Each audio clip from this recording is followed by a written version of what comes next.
Tak contohkan tapi Pak Fajar nggak usah tersinggung. Misalnya kenapa sih Nabi itu banyak yang poligami? Orang di nikah Nabi itu bangga. Mertuanya ya bangga, iparnya ya bangga. Umatnya ya bangga. Saya tak tahu yang kamu nikah itu bangga apa enggak poligami. Sehingga dulu namanya Juwairiyah itu dulu ketangkep ketika perang. Itu orang Bani Mustalik itu bencinya sak pole sama Nabi. Kelompoknya Nabi juga benci sama Bani Mustalik. Setelah Juwairiyah itu dinikah Nabi, semua tawanan sahabat yang di Bani Mustalik dilepas. Asyharu Rasulillah, ini keluarga besan. Yang sahabat juga ngelepas Bani Mustalik karena keluarga Bunyainah cara sekarang itu keluarga besar. Nah, maksud saya cerita saja, ada usaha itu enggak usah cerita. Cerita aja cerita, maksudnya cerita. Kalau kamu poligami itu kira-kira istri kamu, mertua kamu, ipar kamu bangga apa? Nek. Maksud saya bukan masalah boleh tidaknya, kalau bolehnya boleh, lelaki itu boleh nikah berapa? 4. Loh bukan berarti. Enggak, maksudnya kalau kamu merasa sunat-sunat banget itu perlu dipertanyakan di bolehnya boleh, tapi kalau merasa apa? Sunah-sunah banget itu konteksnya itu dong ya. Udah usah diterusin, itu banyak enggak siap.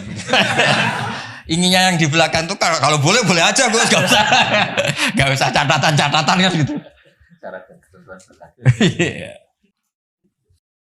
Ya sudah, pokoknya ini ngaji rileks ya.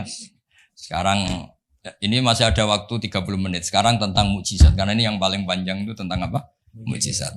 Saya sengaja saya letakkan di akhir.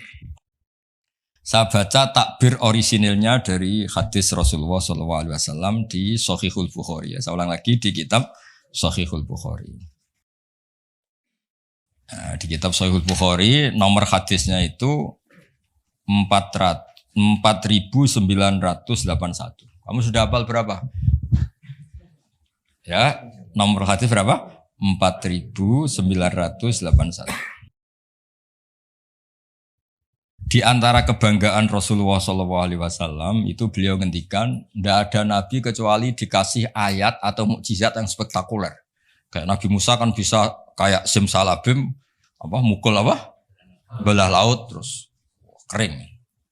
Nabi Soleh juga batu besar ngeluarin onta.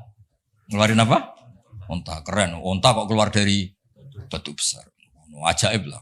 Nabi-nabi dulu itu aja. Tapi yang agak-agak, kalau boleh dibahasakan, agak-agak gak rasional itu satu, Pak Rasul. Saya punya kitab namanya Al-Husulul Hamidiyah. Itu pinternya bukan main yang ngarang. Saya gak pernah jadi rektor, Pak. Tenang saja. Gak, tetap keren jenengan karena pernah jadi rektor. Itu pinter toh gak jadi rektor. Dia bilang gini, mukjizat itu dari kata a'jaza yu'jizu i'jazan, ya kan? A'jaza yu'jizu i'jazan. Sesuatu yang bikin musuh itu enggak berdaya. Berarti fahuwa mu'jizun, fahuwa mu'jizun. Berhubung wakeknya perempuan karena ayat itu kan mu'annas. Akhirnya mukjizatun. Ini masih punya sisa-sisa, dulu ngaji lama ini di Kudus. Enggak tahu jadi begini. Dulu lama ngaji di sini. Ya, berarti mukjizat apa? Sesuatu yang bikin musuh itu enggak berdaya. Nah, sekarang kata kitab yang saya baca tadi, ketika tidak mampu, ya Fir'aun dan kawan-kawan mampu enggak punya tongkat untuk membelah laut? Enggak mampu kan? Umatnya Nabi Soleh mampu enggak ngeluarin unta dari batu besar? Enggak mampu. Nah, kalau sekedar enggak mampu, siapapun enggak mampu bikin burung. Juga enggak bisa bikin lautan. Kenapa enggak bisa bikin lautan enggak dianggap mukjizat? Ketika Allah bikin laut ya mukjizat, bikin burung ya. Mereka enggak bisa loh bikin orang kayak kamu gini kan enggak bisa. Nah, umatnya Nabi Pak Arso itu dilatih. Yang namanya mukjizat tuh ayat apa saja. Terciptanya langit dan bumi, gunung, Semeru sampai gunung Jogja, Merapi. Semuanya itu mukjizat karena itu ayat Allah yang orang enggak akan bisa bikin. Sebab itu mukjizat Rasulullah itu dianggap paling rasional karena enggak usah nunggu yang dasar-dasar yang. Jadi cara Nabi Muhammad kalau ketemu Nabi Musa gejolakane kira-kira gini. Musa mukjizat kok ngenteni ono ngono barang. Memangnya orang bisa bikin ayam, bikin pitik, bisa bikin nyamuk. Kan kan sama-sama berstatus mukjiz, sesuatu yang orang lain nggak bisa, makhluk nggak bisa. Lah umatnya Nabi itu nggak dilatih yang gitu-gitu, dilatih inna fi khalqis samawati wal ardi waqtilafil laili wa nasamtur wal fulki sampai kabeh la ayatil liqaumi yaqilun. Kalau kamu punya akal tuh semua sudah mukjizat. Ngapain sih mukjizat kok nunggu gitu-gitu gitu. Clear ya? Jadi makna mukjizatnya ndak kena untuk umatnya Nabi Musa itu ndak kena. Untuk ngakui lemah saja kok nunggu pertunjukan. Bikin rambut aja kan ya ada bisa untuk ngakui Allah dijaya saja kok nunggu pertunjukan. Harusnya keseharian kita juga sudah ada pertunjukan Allah yang menunjukkan kita ini tidak siapa. Makanya di kita disebut wa ma min dabatin fil ardi wala ta'iri yatiru bi janahihi illa umamun amsalukum.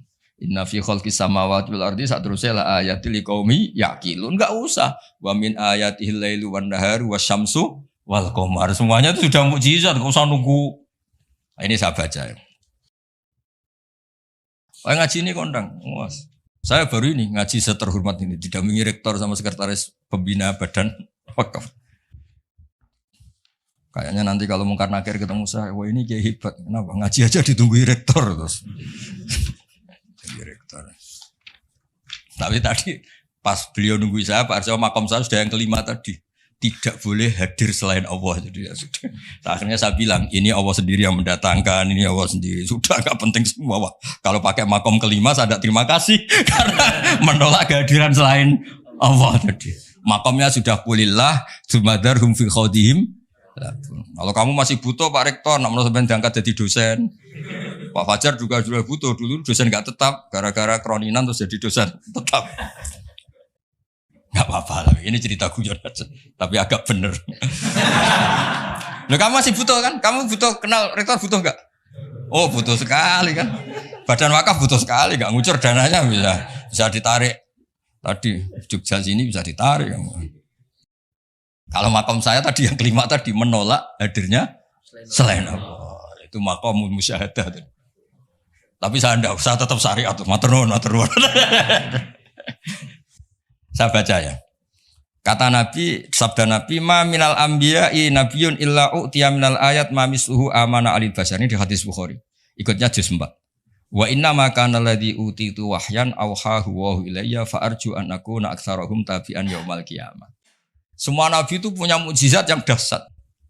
Tapi itu tidak ada apa-apanya dengan mukjizat saya. Mukjizat saya itu Quran dan saya berharap dari mukjizat yang rasional ini kemudian pengikut saya yang terbesar. Nah, itu komentator sarahnya ini Fathul Bari dikarang oleh Ibnu Hajar Al-Asqalani. Pengarangnya itu kelahiran Gaza. Gaza itu kelahiran Gaza. Ya, jadi Bukhari itu kitab Sahih Bukhari itu pengarang sarah paling terkenal itu Fathul Bari. Pernah dengar toh? Dengar toh ya? Nah, ya, itu tak bacakan. Komentarnya bagus di sini. Saking bagusnya nanti di itu Hajar ya di foto. Komentarnya begini. Kenapa begitu ya? Kira-kira gitu. Pertanyaannya kenapa begitu? Ini rasional sekali cara analisisnya. Annal mukjizat al-madiyata kanat khisiyatan tusyahadu bil absor kana qati sholeh wa asa Musa. Wa mukjizatul Qur'ani tusyahadu bil basirah. Fayakunu mayyatabi'u li ajliha aksar. Li annal ladzi yusyahadu bi ainir ra'si yang qaridu bin qiradi musyahidihi. Walladzi yusyahadu bi ainil aqli baqin yusahidu kuluman ja'a ba'dal awal mustamirran. Foto dulu, engko tak terangno. Nah, iki sing khisiyah boleh khisiyah.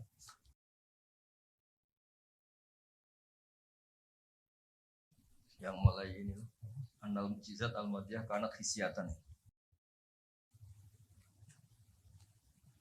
Ya nanti jeda asar terus yang ngopi-ngopi dulu ya kira-kira jeda setengah jam atau sejam habis itu ngaji apa? Hadis. Sesuai namanya tafaqquh tafsir apa? Hadis. Ketuanya kamu apa, Pak? Kamu ketua ya, Pak? Saya biasa yang pengenangan. Apa? Divisi dakwah. Ini mau kamu Islamkan. Sudah Islam. Rono Sadili. Itu kali Imam Sadili masih sugeng, namanya dicatat gak terima. Imam Sadili itu ganteng, kaya, alim. Itu Imam Sadili. Terus jadi torekoh apa? Sadili ya. Yang ganteng, alim, kaya. Budak dosen gini ndak kaya raya jadi Imam Sadili. Nggak punya atasan. Ini atasannya banyak. Sama Pak Nanang aja kalah.